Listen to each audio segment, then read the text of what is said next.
আল্লাহর ভয় অন্তরে নাই, সমাজের ভয়ে, মানুষের ভয়ে গুনাহকে ঢেকে রেখেছে যে আমি তওবা করতে পারিনি। আমার বন্ধুরা, আল্লাহ পাকের নবী বলছেন আদম সন্তান তো ভুল থেকে জড়িত, এটা ঠিক, কিন্তু তার মধ্যে উত্তম ব্যক্তিকে ওয়া খায়রুল খাতাইনা তাওয়াবুন, যে তওবা করে নিজকে পাক করে নিতে পারবে সেই হলো উত্তম ব্যক্তি। আমার বন্ধুরা, তাহলে আপনার আমার তওবা করা কিরকম প্রয়োজন, আপনাকে আমি কয়েকটা কথা বলছি, একটু লক্ষ্য করে শুনবেন। একটা লোক এইরকম একটা ভিড়ের মধ্যে পাকিটে একটা চাকু নিয়ে এসছে, উদাহরণ দিয়ে কথাটা বলছি। এবার এইভাবে চলতে চলতে আরেকটা লোকের পেটের মধ্যে ঢুকিয়ে দিয়ে বেরিয়ে চলে গেল। লোকটা পড়ে মরে গেল, বলতে পারলো না কে মারলো। এবার সব খুঁজতে তথ্য বের করতে পারছে না। কইছে রে সিসি ক্যামেরা তো লাগা আছে এখানে, ফুটেজ চেক করলে পেয়ে যাবে। সিসি ক্যামেরা চেক করতে করতে জুম যখন করলো, বেরিয়ে গেল অমুক লোকটা করেছে। এবার লোকটা দেখছি তো যা আমি যা মনে ভাবলাম যে জানতে পারিনি, কিন্তু জেনে নিল, এবার তো আমার বাঁচার নাই। এবার লোকটা বাঁচবার জন্য পালিয়ে গেছে। এবার পালিয়ে যেয়ে কোথাও লুকিয়ে আছে। এবার সরকারের তরফ থেকে ধরার আদেশ দিয়েছে। একটা দারোগাই হলো না, খুঁজে পেল না। দুটা দারোগাই খুঁজে পেল না। এখান থেকে কলকাতা গেল, 10টা দারোগা লাগতে পারে, 100টাও লাগতে পারে। একটা লোককে ধরার জন্য এতগুলো লোক লাগতে পারে। আচ্ছা বলেন তো, এটা কথা কেন বললাম? যে ফুটেজ, একটা সিসি ক্যামেরার ফুটেজ চেক করলে মানুষ গপ যে আছে ধরা পড়ে যায়। সামান্য আল্লাহর তৈরি করা, মানুষের তৈরি করা এতটুকু মেশিন ও ধরে দিল। তাহলে আমার আল্লাহর নজর কতটা তেজ হতে পারে? আমার আল্লাহ কতটা দেখেন।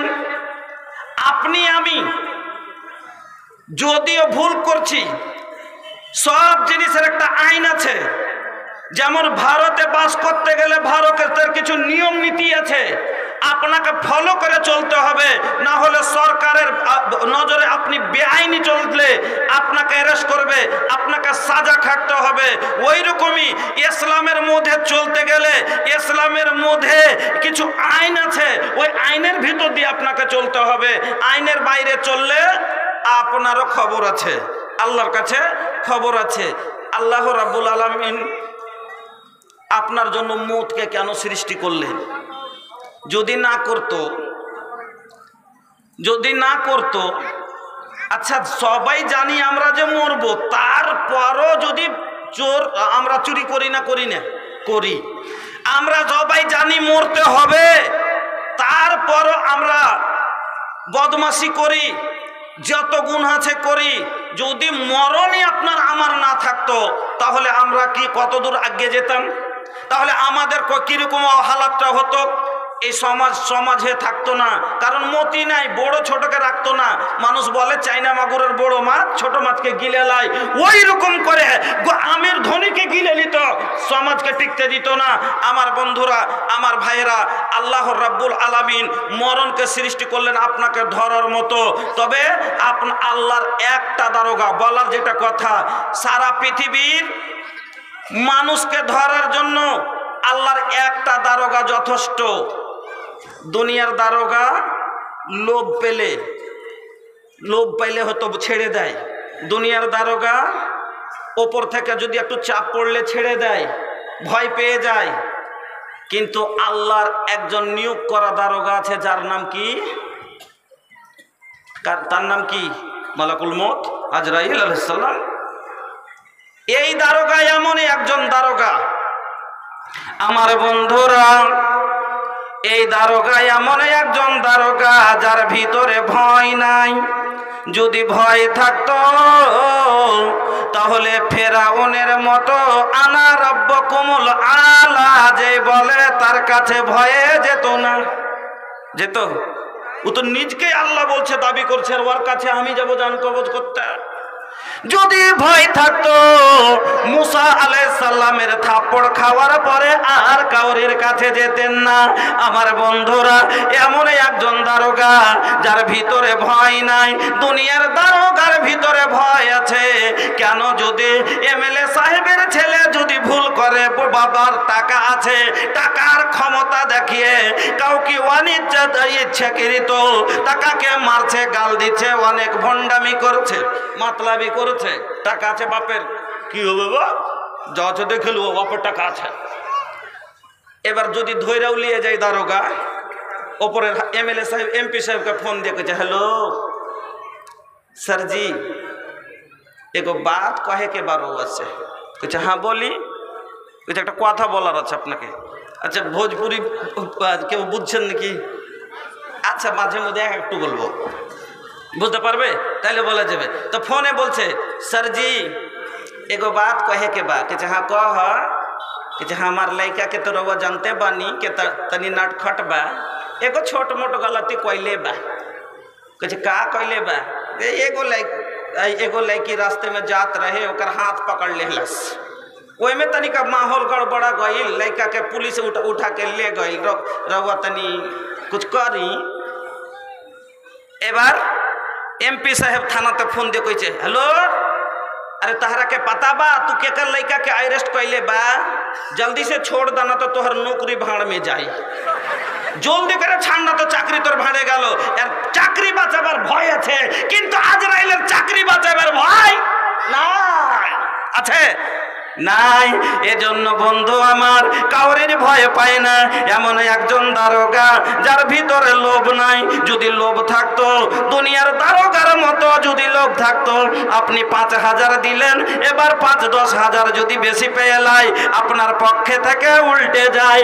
কিন্তু বন্ধুরে এই দারোগা আল্লাহর নিয়োগ করা দারোগা, ওই দারোগার ভিতরে একটুকু ভয় নাই। যদি ভয় থাকতো, যদি লোভ থাকতো, তাহলে পারে কারুনের প্রপার্টি নিয়ে তাকে ছেড়ে দিতেন, কিন্তু তাকেও ছাড়ে নাই। আমার বন্ধুরা এমন একজন দারোগা যার ভিতরে মায়া নাই, যার ভিতরে প্রেম ভালোবাসা নাই। যদি ভালোবাসা থাকতো তাহলে পারে 1 ঘন্টা আগে মা বাচ্চা জন্ম দিয়েছে, এখনো বাচ্চা মায়ের স্তনে মুখ দেয়নি, মাকে ধরে নিয়ে যায়, মরে না মরে না, মাকেও ছাড়ে না, একবারও বলে না এই সন্তান কাঁদবে, দুধের জন্য কাঁদবে। কে সন্তানের মুখে মিষ্টি দুধের ধারা কে তুলে দেবে? এই বলে একটু মায়াও লাগে না বন্ধুরে। 5টা ছোট ছোট বাচ্চার বাবাকেও তুলে নিয়ে যায়, তাকেও ছেড়ে দেয় না।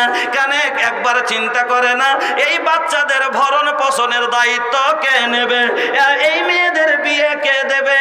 তাকেও ছেড়ে দেয় না। কেন ছেড়ে দেয় না? আল্লাহ রাব্বুল আলামিন ওই কাজের জন্য তাকে নিয়োগ করে দিয়েছেন। আল্লাহ রাব্বুল আলামিন বলে দিলেন কুল্লু নাফসিন যায়কাতুল মউত, কুল্লু নাফসিন যায়কাতুল মউত কহিলে বা রহমান हो ई बतिया के सच मानल हमनी लोगन के काम हो।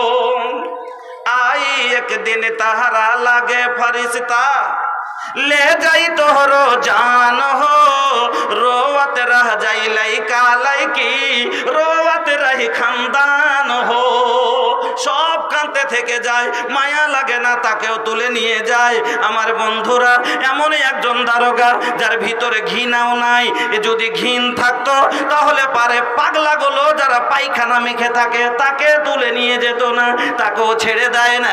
ও বন্ধুরা আমার, তাহলে বুঝতে পারলেন আল্লাহর জমিনে বাঁচতে আসিনি, মরতে হবে। যেমন আপনাকে একটা উদাহরণ দিলাম, লোকটা পালিয়ে যদি যায় যে আমি বাঁচে যাব, কিন্তু সিসি ক্যামেরা ফুটেজ চেক করলে ধরা পড়ে গেল তার গতি নাই। এবার লোকটাকে 500 পুলিশ লেগেছে, চতুর্দিক থেকে ঘিরে নিয়েছে, চতুর্দিক থেকে ঘিরে নিয়েছে। আর মধ্যখানে এবার ওপর থেকে আদেশ, যদি পালাই গুলি করে দিও, আর যদি দাঁড়াই তো ধরে নিয়ে আসো, জেলে দেওয়া যাবে, হাজতে দেওয়া যাবে। এবার ঘেরা পড়ে গেছে, কথাটা বুঝবেন। এবার লোকটাকে ড্যাগের এরকম ভাবে একবারে ঘেরা আছে, কোনো দিক থেকে বেরিয়ে যেতে পারবে না।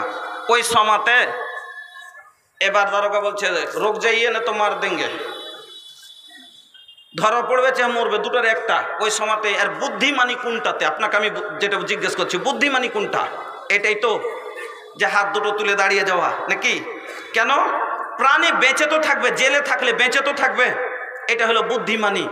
কিন্তু যদি পালাইকে মরে যাবে, গুলি খাবে, তাহলে বুদ্ধিমানী হলো যে নিজকে আত্মসমর্পণ করে দেওয়া।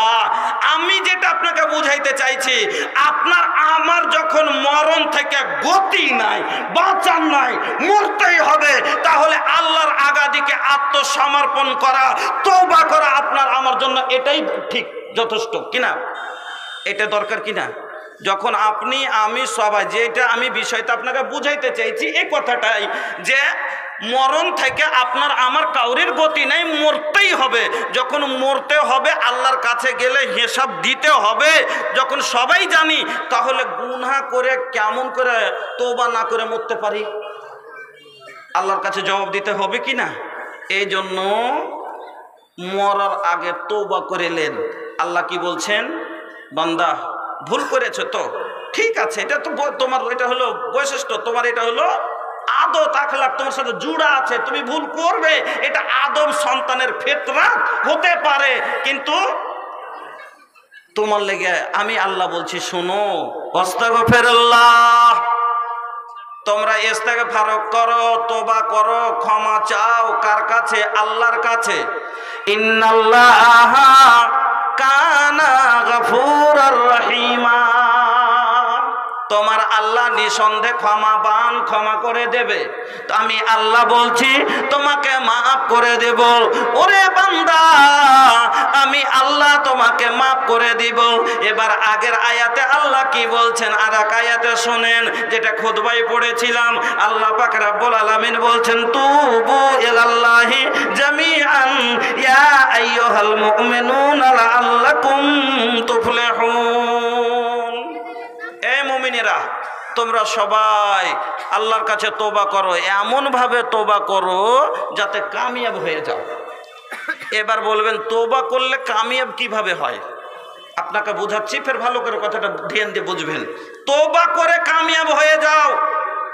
আপনি জীবনে 99টা গুনাহ করেছেন, আপনি জীবনে 99টা গুনাহ করেছেন, মাত্র একটা নেকি করেছেন। এবার আপনার দাড়ি পাল্লা কায়েম করা হয়েছে। এই দাড়ি পাল্লাতে দুটো পাল্লা আছে না নাই? এই দাড়িতে দুটো পাল্লা, সব দাড়িরই দুটো পাল্লা হয়। একদিকে ওজনের মাপ থাকে আর একদিকে সামান থাকে। এবার আপনার দুটো পাল্লাতে একদিকে 99টা গুনাহ, একদিকে একটা মাত্র নেকি। বলুন তো কোনটা বেশি হবে?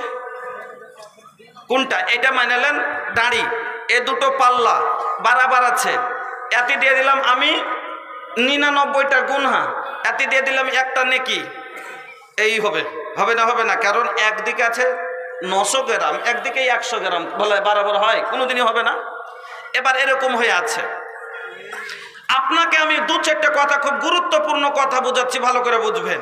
দুনিয়াতে আমরা দাড়ি পাল্লা ব্যবহার করি না, করি না? একটা হয় বড় ধরনের দাড়ি পাল্লা, 3টা খোঁটা লাগিয়ে খাড়ো করা যায়, যাতে 1 কুইন্টাল 50 কেজি এরকম বড় জিনিস মাপা যায়। আচ্ছা, এই দাড়ি পাল্লার ওজন কি ঠিক? আমরা ঠিক মনে করি, সঠিক মনে করি, কিন্তু জীবনও সঠিক না। কেন বললাম কথাটা? আপনি জীবনে দেখেছেন যে 50 কেজি 150 গ্রাম, 150 গ্রাম জীবনে পেয়েছেন? 50 কেজি 100 গ্রাম, 52 কেজি 300 গ্রাম,